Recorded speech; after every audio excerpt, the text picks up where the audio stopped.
प्यारे बच्चों, ज्योति academy online classes में आपका स्वागत है। पिछले क्लासेस में हम लोगों ने अब तक जाना कि आवेश क्या है, आवेश के गुणधर्म क्या है। कहने का मेरा तात्पर्य है कि हम लोगों ने आवेश का विस्तृत परिचय ले लिया कि आवेश किस प्रकार से उत्पन्न होता है, आवेश के मात्रक क्या है, आवेश के गुणधर्म क्या है। मैंने आपको चैप्टर स्टार्ट होने से पहले ही बताया था कि हम इसमें पढ़ेंगे पहले आवेश का विस्तृत परिचय और उसके बाद स्थिर अवस्था में आवेश क्या नई नई घटनाएं उत्पन्न करता है, इस बारे में अपन चर्चा करेंगे। यानी कि अपना एक सेक्शन कंप्लीट हो चुका, आवेश का विस्तृत परिचय। आप लोगों ने जाना मुख्य बिंदुओं पर अगर हम चर्चा करें, आवेश दो प्रकार का होता है, एक धनावेश, एक ऋणावेश। समान प्रकृति के आवेशों के मध्य प्रतिकर्षण बल कार्य करता है, जबकि विपरीत प्रकृति के आवेशों के मध्य आकर्षण बल कार्य करता है। जो वस्तुएं इलेक्ट्रॉन का त्याग करती हैं उन पर धनावेश आता है, जो वस्तुएं इलेक्ट्रॉन को ग्रहण करती है उन पर ऋणावेश आता है। इसके बाद हमने आवेश के गुणधर्म पढ़े थे। आपको याद है, आवेश के हमने मुख्यतः 4 गुणधर्म पढ़े, जिसमें से नंबर 1 हमारे पास था आवेश की योज्यता। क्योंकि आवेश एक अदिश राशि है, अतः किसी वस्तु पर जब आप कुल आवेश निकालेंगे तो बेटा अदिश योग करेंगे, जिसको हम कहते हैं बीज गणितीय योग। प्लस है तो प्लस, माइनस है तो माइनस। दूसरा गुणधर्म आपने पढ़ा था आवेश की निश्चितता। आवेश की निश्चितता में आपने क्या जाना कि आवेश किसी भी वस्तु पर निश्चित रहता है, चाहे वह वस्तु स्थिर हो और चाहे वह वस्तु गतिमान हो। यानी कि विराम अवस्था में आवेश का मान तथा गतिमान अवस्था में आवेश का मान बराबर होता है। तीसरा गुणधर्म हमने पढ़ा कि किसी भी निकाय पर कुल आवेश का मान सदैव संरक्षित रहता है, यानी कि आवेश संरक्षण का नियम। और चौथा और सबसे इंपॉर्टेंट गुणधर्म हमने पढ़ा था आवेश का क्वांटीकरण, कि वस्तुओं पर आवेश का विनिमय सतत रूप से न होकर टुकड़ों के रूप में होता है, अर्थात आवेश एक क्वांटीकृत राशि है। आवेश का विनिमय एक इलेक्ट्रॉन के पूर्ण गुणज के रूप में होता है, अर्थात किसी वस्तु पर कुल आवेश कैपिटल Q का जो मान है, प्रकृति की अगर हम बात करें तो प्लस या माइनस कितना हो सकता है, Q बराबर प्लस माइनस NE, जहां E एक इलेक्ट्रॉन पर आवेश का परिमाण है, जबकि N इलेक्ट्रॉनों की संख्या। अगर एक इलेक्ट्रॉन त्यागेगी तो N बराबर 1, 2 त्यागेगी तो 2, 3 त्यागेगी तो 3। तो ये हम लोगों ने पढ़ा था आवेश का विस्तृत परिचय। अब आप देखिए बिल्कुल ध्यान से और एकाग्र होकर मेरी बात को सुनेंगे, कोई दिक्कत नहीं आएगी, बिल्कुल आसान सी बात है। अभी तक हम लोगों ने देखा कि भाई आवेशों के मध्य बल लगता है, ठीक है ना बेटा। आवेशों के मध्य क्या लगता है, बल लगता है। कि अगर दो समान प्रकृति के आवेश हैं तो उनके मध्य प्रतिकर्षण बल कार्य करता है, और अगर विपरीत प्रकृति के आवेश हैं तो उनके मध्य आकर्षण बल कार्य करता है। अच्छा, बल की प्रकृति तो हमें पता है, बल की प्रकृति के लिए कोई नियम कोई सिद्धांत नहीं। बल की प्रकृति के लिए आपको केवल 2 बात याद रखनी है कि अगर आवेश समान प्रकृति के हैं तो प्रतिकर्षण बल कार्य करेगा, और अगर विपरीत प्रकृति के हैं तो आकर्षण बल। आपका मेरे से प्रश्न क्या होना चाहिए अगला, कि सर आपने ये तो कह दिया कि आवेशों के मध्य बल लगता है, लेकिन कितना, अर्थात उस बल का मान, अर्थात उस बल का परिमाण कैसे निकालेंगे। तो बेटा दो बिंदु आवेशों के मध्य लगने वाले वैद्युत बल को, जिसको हम कह सकते हैं आकर्षण या प्रतिकर्षण बल, को कूलाम के नियम की सहायता से ज्ञात किया जाता है। तो नेक्स्ट अपना टॉपिक है बहुत इंपॉर्टेंट, न्यूमेरिकल, इस पर आता लगभग है। कूलाम का नियम। कूलाम का नियम। सबसे पहली बात, अगर आपसे सामने वाला पूछ रहा है कि कूलाम का नियम क्या काम आता है, तो आप क्या बताएंगे? सुनिए ध्यान से। किन्हीं दो बिंदु आवेशों के मध्य, किन्हीं दो बिंदु आवेशों के मध्य लगने वाला विद्युत बल का मान ज्ञात करने के लिए यानी कि बेटा स्पष्ट सुन लेना मेरी बात को। कूलाम का नियम क्या काम आता है? अभी एक एक वर्ड पर, एक एक शब्द पर अपन चर्चा करेंगे कि कूलाम का नियम क्या काम आता है। किन्हीं दो बिंदु आवेशों के मध्य लगने वाला विद्युत बल, चाहे वह आकर्षण प्रकृति का हो और चाहे वह प्रतिकर्षण प्रकृति का हो, कूलाम का नियम केवल परिमाण बताएगा। अब हम यहां पे आते हैं, हमारे पास जो शब्द आया है बिंदु आवेश। बिंदु आवेश जिसको हम इंग्लिश में कहते हैं पॉइंट चार्ज। बिंदु आवेश का मतलब क्या है बेटा? कि आपका आवेश बिंदु रूप में होना चाहिए, अर्थात आपका आवेश बहुत ही छोटा होना चाहिए। अरे बात समझ में? आप कहेंगे सर अगर आवेश बड़ा है तो उसके नियम की सहायता से ज्ञात करेंगे। आपको 11वीं क्लास में बहुत अच्छी तरह समझा रखा है। अगर आपने अल्प बल का मान ज्ञात कर लिया और अगर आपको संपूर्ण बल का मान ज्ञात करना है, क्या कर दोगे आप? समाकलन कर दोगे, क्योंकि समाकलन का तात्पर्य क्या होता है? योग होता है। अरे बेटा बात समझ में? तो अभी आपको केवल इतना याद रखना है कि अगर आपसे सामने वाला पूछ रहा है कि कूलाम का नियम क्या काम आता है, तो आपका जवाब होना चाहिए कि दो बिंदु आवेशों के मध्य लगने वाला विद्युत बल ज्ञात करने के। विद्युत बल चाहे वो आकर्षण प्रकृति का हो और चाहे वो प्रतिकर्षण प्रकृति का हो, बहुत अच्छी तरह से याद रख लेना। क्या काम आता है बेटा कूलाम का नियम? कूलाम का नियम किन्हीं दो बिंदु आवेशों के मध्य लगने वाले आकर्षण या प्रतिकर्षण, जिसको हम कह सकते हैं विद्युत बल का मान ज्ञात करने के काम। अच्छा, बल की दिशा कैसे ज्ञात करोगे? ध्यान से सुन लेना। बल की दिशा ज्ञात करने का कोई नियम ही नहीं है। अगर आवेश समान प्रकृति के हैं तो कौन सा बल लगेगा? प्रतिकर्षण बल। और अगर आवेश विपरीत प्रकृति के हैं तो कौन सा बल लगेगा? आकर्षण बल। न्यूमेरिकल अभी करेंगे, बिल्कुल कंसेप्ट क्लियर होगा, एकाग्रता के साथ सुनते जाइए। नियम क्या कहता है इस बात को सुनिएगा बिल्कुल ध्यान से, गणितीय रूप में देखिएगा बेटा। हमने मान लिया कि हमारे पास दो बिंदु आवेश हैं, ये अपने पास है बेटा Q1 और ये अपने पास है Q2। इनके मध्य की दूरी अपन मान लेते हैं स्मॉल r, और ये दोनों निर्वात में स्थित हैं, अर्थात इनके मध्य कोई भी माध्यम, कोई भी मीडियम नहीं है। तो अब ध्यान से सुनेंगे मेरी बात को कि देखो मेरी बात, Q1 बल लगाएगा किस पर बेटा? Q2 पर। एकाग्र होकर सुनिए मेरी बात को। जिस पर बल लगेगा, 11वीं क्लास में एक एक पॉइंट को बहुत अच्छी तरह समझाया था और आपसे कहा गया था कि गुरुत्वाकर्षण वाला पार्ट बिल्कुल 1 से लेके और 4 पार्ट के जैसा है। इसलिए हमने गुरुत्वाकर्षण वाले पार्ट में अपने सारे न्यूमेरिकल कर लिए थे 12वीं क्लास के। आपको बताया था कि जो न्यूमेरिकल मैं आपको गुरुत्वाकर्षण वाले पार्ट में करा रहा हूं वो एज इट इज आपको 12वीं क्लास में पढ़ना है।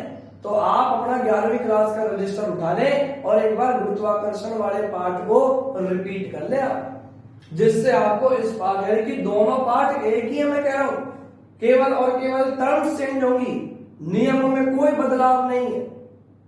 जिस प्रकार से वहां हमने मेरे ख्याल से 10-12 न्यूमेरिकल हल किए थे, वो सारे के सारे 12वीं क्लास के ही थे। तो एक बार रिपीट कर लेना उसको। तो बेटा हमने मान लिया Q1 और Q2 दो बिंदु आवेश समझ रहे हो, अति सूक्ष्म आवेश हैं, जो कि कितनी दूरी पर रखे हुए हैं? R, और इन दोनों के मध्य कोई माध्यम नहीं है, निर्वात है। तो बताओ कौन कौन से आवेश पर बल लगेगा? ध्यान से, दैनिक जीवन वाली बात। कितने आवेश है निकाय में? 2।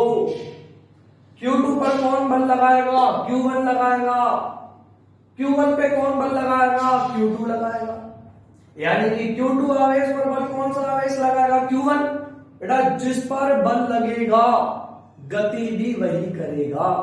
यानी कि अगर मैं मेज पर बल लगा रहा हूं तो बताइए मैं गति करूंगा या मेज गति करेगी?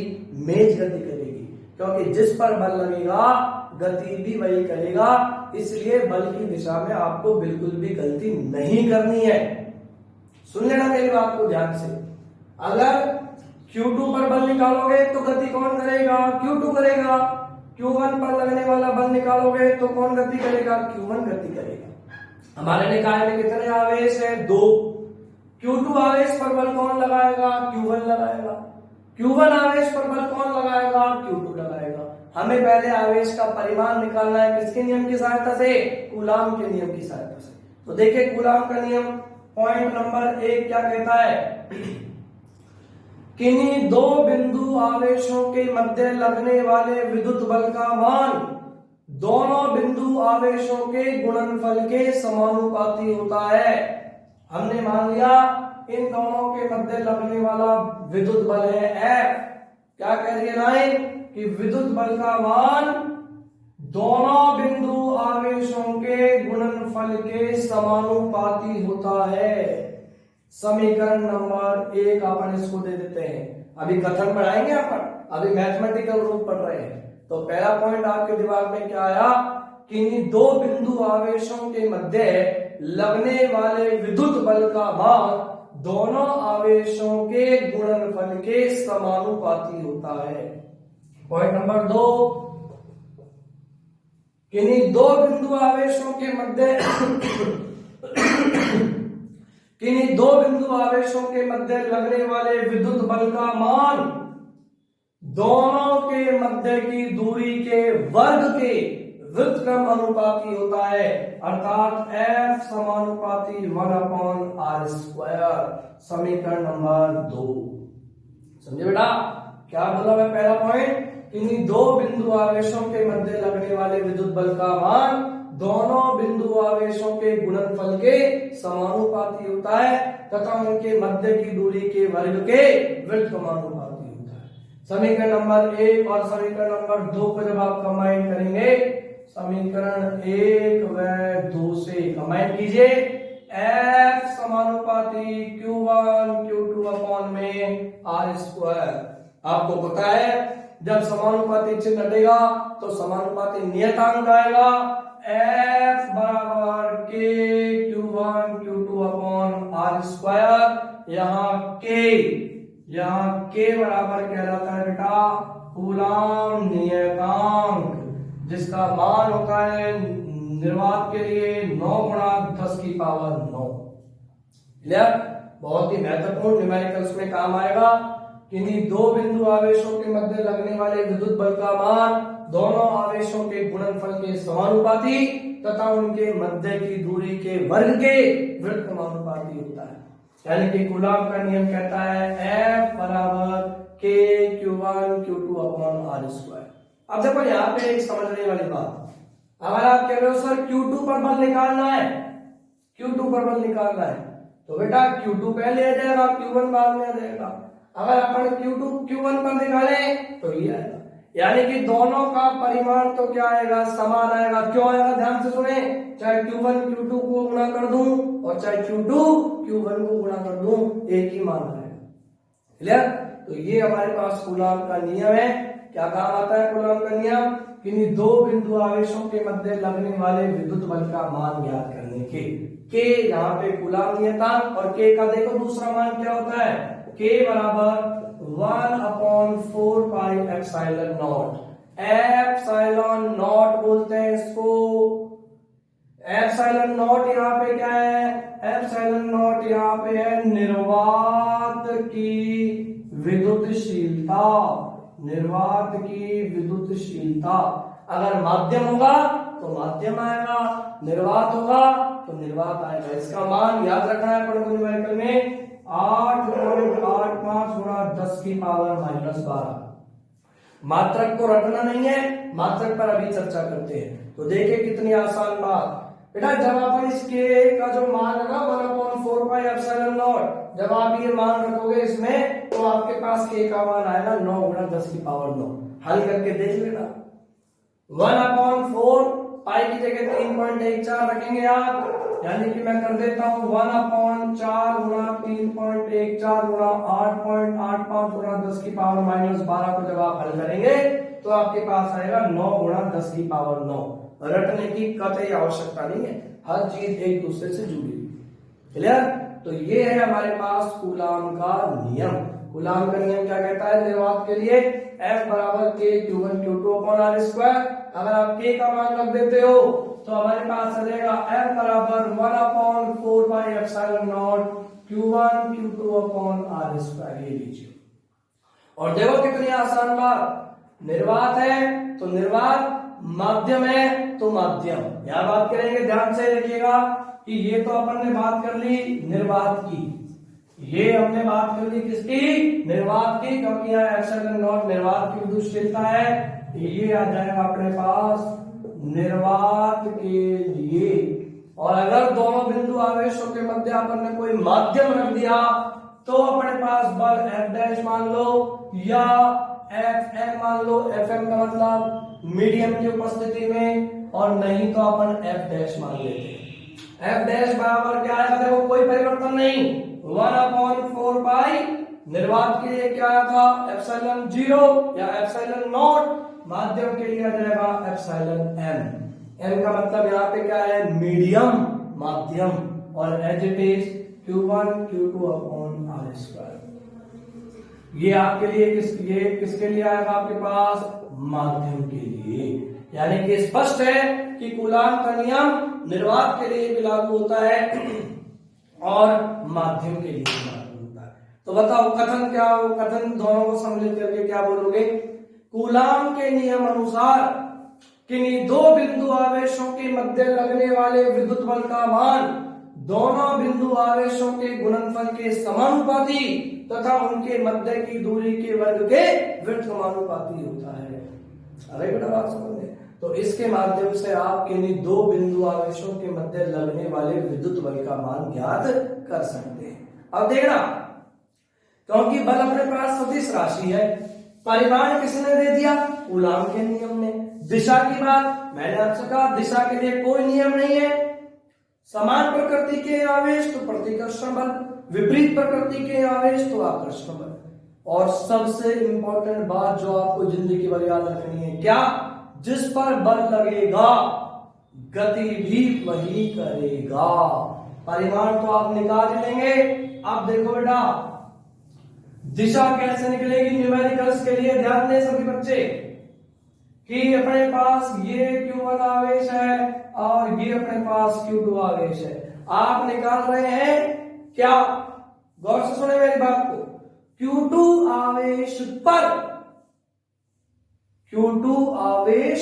पर Q1 के कारण लगने वाला बल। किस पर बल लग रहा है? Q2 पर। गति भी कौन करेगा? Q2 करेगा। दोनों के दो धनावेश हैं। बताओ Q1 इस पर कौन सा बल लगाएगा? प्रतिकर्षण बल। और ये कहां जाएगा? Q2 से दूर जाएगा। इसको अपन डिनोट कर देते हैं F21। F21 समझ रहे हो?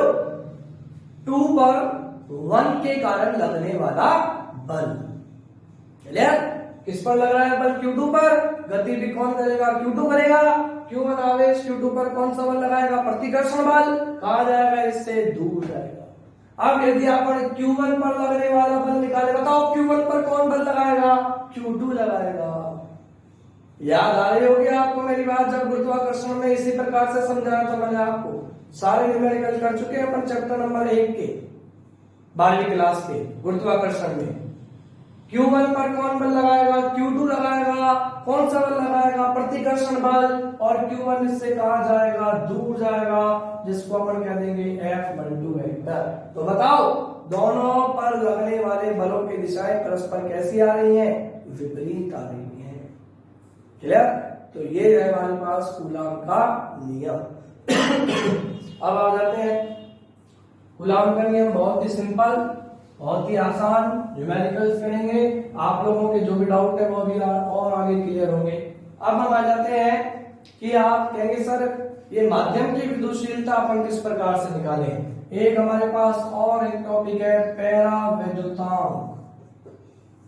पैरावैद्युतांक कह दूं या आपेक्षिक माध्यम की विद्युतशीलता, ये लीजिए।